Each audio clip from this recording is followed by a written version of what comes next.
अस्सलाम वालेकुम students. Lesson number 4 matter solid liquid and gas हम पढ़ रहे हैं। तो लेसन नंबर कंप्लीट हो चुका है। आई होप आप लोगों को अच्छे से समझ में आए होंगे। क्वेश्चन आंसर्स हम कर रहे हैं पेज नंबर 40। कल हमने चूज द करेक्ट ऑप्शंस और मैच द कॉलम्स किए थे। आज हम कंटिन्यू करेंगे third. Write the difference between the following. A part sugar in water and pebbles in water, यानी शुगर इन वाटर और पिबल्स इन वाटर में क्या क्या डिफरेंस है ये हम लिखेंगे। तो अब देखो, A part sugar in water and pebbles in water. Sugar dissolves in water because it is a homogeneous mixture, and sugar mix in the water and pebbles in water is a heterogeneous mixture, and pebbles do not mix in water. Sorry, यहाँ पे देखो, sugar जो dissolve होता है water में, क्योंकि वो homogeneous mixture है। होमोजीनियस हम किसे कहते हैं? जो एक तरह के होते हैं, यानी यकसान जो होते हैं, यानी शुगर जो है वो मिक्स होते हैं वाटर में। अब पेबल्स जो वाटर में जो है मिक्स नहीं होते, क्योंकि वो हिटेरोजीनस मिक्सचर है। हिटेरोजीनस मिक्सचर यानी हिटेरोजीनस हम बोलते हैं मुख्तलिफ को, होमोजीनस बोलते हैं हम यकसान को।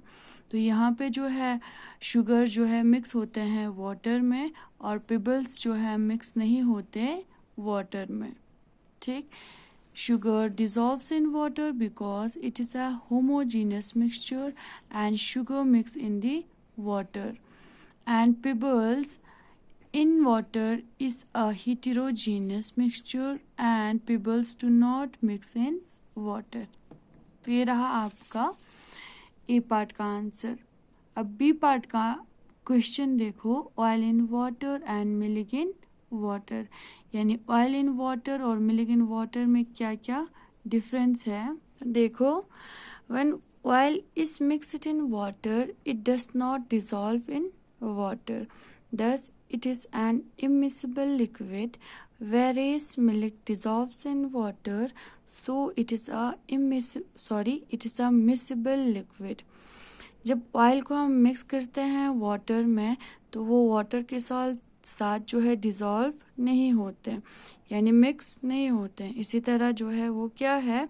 Immiscible liquid. अब हमें पता है इमिसिबल लिक्विड किसे कहते हैं? वो लिक्विड जो वाटर के साथ डिज़ोल्व नहीं होते। अब मिल्क जो डिज़ोल्व होते हैं वाटर के साथ, तो वो क्या है? Miscible liquid.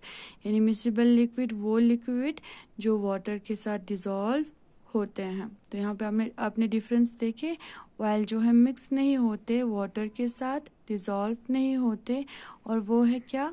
Immiscible liquid. इसी तरह मिल्क डिज़ोल्व होते हैं वाटर के साथ, तो वो ये मिल्क क्या है? Miscible liquid. तो ये रहा आपका third. Write the difference between the following. अब इसके बाद देखो fourth, write t for true and f for false. A part, यानी जो सही है उस पे आपको टी लगाने हैं, टी लिखने हैं, जो गलत है उस पे आपको एफ लिखने हैं। A part, solid liquid and gas are the 3 states of matter. Solid, liquid और गैस जो है 3 स्टेट्स ऑफ मैटर है, तो यहाँ पे आपको जो है ट्रू लिखना है। ठीक। इसी तरह B part, gases have a fixed shape and volume. क्या गैसेस के फिक्स्ड शेप और वॉल्यूम होते हैं? हमें पता है गैसेस के ना ही फिक्स्ड शेप होते हैं, ना ही फिक्स्ड वॉल्यूम होते हैं। तो ये रहा आपका फॉल्स। इसी तरह C part, chalk powder forms a solution with water. Chalk powder जो है सॉल्यूशन बनाते हैं वाटर के साथ, तो चाक पाउडर जो है वाटर के साथ डिज़ोल्व नहीं होते हैं अच्छे से, तो वो सॉल्यूशन नहीं बनाते। तो ये रहा आपका false. D part, in a sugar water solution sugar is a solvent. अब शुगर वाटर सोल्यूशन में जो है शुगर सॉल्वेंट है। कि शुगर वाटर सोल्यूशन में शुगर सॉल्वेंट है? नहीं, शुगर वाटर सोल्यूशन में जो है वाटर जो है आपका सॉल्वेंट है। तो ये भी आपका फॉल्स है। E part, water evaporating to make clouds is a physical change. जो वाटर इवेपोरेट होते हैं तो वो क्या बनाते हैं, क्लाउड्स। तो वो क्लाउड्स जो है फिजिकल चेंज है, तो ये आपका ट्रू है। F part, ripening of a mango is a physical change, यानी जो जो मैंगो पक रहे हैं वो क्या फिजिकल चेंज है। यस, तो यहाँ पे भी आपको जो है ट्रू लिखना है, टी। ठीक है, तो ये रहा आपका write the difference between the following. And fourth one, write t for true and f for false. कल हम जो है आंसर द फॉलोइंग क्वेश्चन से आगे पढ़ेंगे। थैंक यू, खुदा हाफिज़।